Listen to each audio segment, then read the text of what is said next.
ఇక్కడ స్ప్రెడ్‌షీట్‌లో ఒక 100 మంది ఎంప్లాయీస్ డీటెయిల్స్ ఉన్నాయి.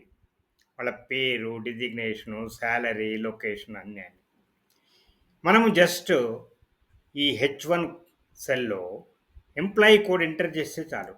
E02 చూసిర్రా? E0002 ఎందుకంటే 3 డిజిట్ రావాలి కదా! అందుకే నాట్ ఫౌండ్ అని వచ్చింది. చూసిర్రా? సెకండ్ ఎంప్లాయీ ఎవరంటే రవి శర్మ. ఇక్కడ మనం క్రాస్ చెక్ కూడా చేసుకోవచ్చు. Analyst, finance department, salary 74,944 Delhi. ఇది ఎట్లా వచ్చింది? లుకప్ అనే ఫార్ములా ఉంది. ఇది చాలా ఉపయోగకరమే. మనకు 100 మంది ఎంప్లాయీస్ ఉన్నా, 1000 మంది ఉన్నా, 1,00,000 మంది ఉన్నా, ఎంతమంది ఉన్నా ఈ ఫార్ములా మనం ఎంటర్ చేసేసి ఈజీగా మనం డీటెయిల్స్ తీసుకోవచ్చు. ఇప్పుడు కొత్త ఫార్ములాలు వచ్చినాయి. ఎక్స్ లుకప్ తర్వాత ఫిల్టర్ అని అది అడ్వాన్స్‌డ్ ఫంక్షన్స్ కొత్తవి. అవి ఎక్సెల్ 365 ఉన్నాయి. దాన్ని కూడా మనం చూద్దాము. మనం ఇప్పుడు ఈ లుకప్ ఏంటి దాని సింటాక్స్ ఏంటి చూద్దాం. ఇక్కడ ఇఫ్ ఎర్రర్ అని ఎందుకుందంటే బై మిస్టేక్ ఆ రికార్డ్ లేకపోతే నాట్ అవైలబుల్ అనో ఏదో ఎర్రర్ రాకుండా నాట్ ఫౌండ్ అని రావడం కోసం ఆ ఇఫ్ ఎర్రర్ అనే ఫార్ములాను పెట్టాము. దాని లోపల లుకప్ ఉన్నది. ఏం చూడాలి లుకప్? ఈ వాల్యూ చూస్తుంది. హెచ్1 వాల్యూ చూస్తుంది. చూసిన తర్వాత ఏం చేస్తుంది అది? అది ఏం చేస్తుంది? తర్వాత ఈ టేబుల్ అరే ఎక్కడి నుంచి ఎక్కడి వరకు ఏ2 నుంచి F101 వరకు ఉన్నది ఈ టేబుల్ అరే. దాని తర్వాత కామా. ఈ 2 ఏంటిది? 2 అనేది మనకు పేరు రావాలి కాబట్టి కాలమ్ ఇండెక్స్ 1, 2 తర్వాత కామా 0 ఎందుకు అంటే ఎగ్జాక్ట్ మ్యాచ్ కావాలి నాకు. కాదు. అలా స్పెల్లింగ్ వేరు వేరు ఏదున్నా అట్టా వద్దు. కరెక్ట్‌గా రావాలి. అందుకు 0 పెట్టాలి. బ్రాకెట్ క్లోజ్ ఎంటర్ అంతే.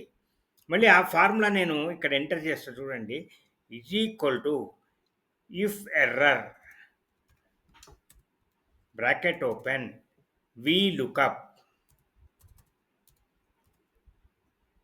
లుకప్ ఏంటిది లుకప్‌లో హెచ్1 కామా ఏ2 టు F101 ఇది డేటా రేంజ్ కామా ఏం కావాలి మళ్ళీ కాలమ్ ఇండెక్స్ కావాలి. తర్వాత మనకు ఫస్ట్‌ది నేమ్ కావాలి కాబట్టి నేమ్ 2 తర్వాత 0 కావాలి.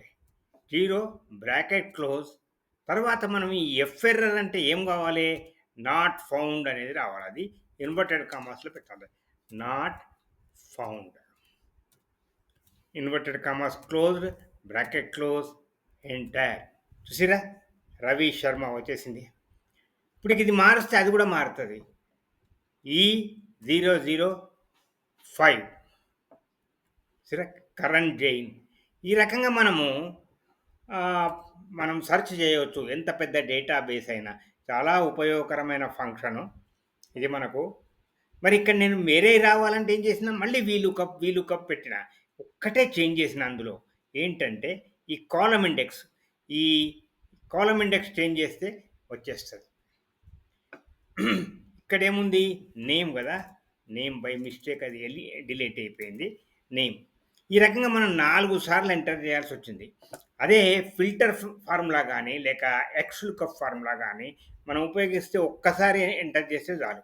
ఇప్పుడు ఇంకొక విషయం ఏందంటే ఇక్కడ ఈ ఫార్ములా మీరు గమనిస్తే వీటి ముందర డాలర్ పెట్టినా ఎప్పుడు కూడా ఆ డాలర్ పెడితే దాన్ని అబ్సల్యూట్ రెఫరెన్స్ అంటారు. అది ఫార్ములాలో అదే వాల్యూ తీసుకుంటది. వేరే వాల్యూ తీసుకోదు. అది పెట్టకపోయినట్టయితే నెక్స్ట్ వాల్యూ అవి చేంజ్ అయిపోతాయి. Cell reference. చేంజ్ కాకుండా ఉండాలి అంటే మనం ఆ డాలర్ సైన్స్ పెట్టాలి. అంతే. చాలా ఈజీ. ఓకే.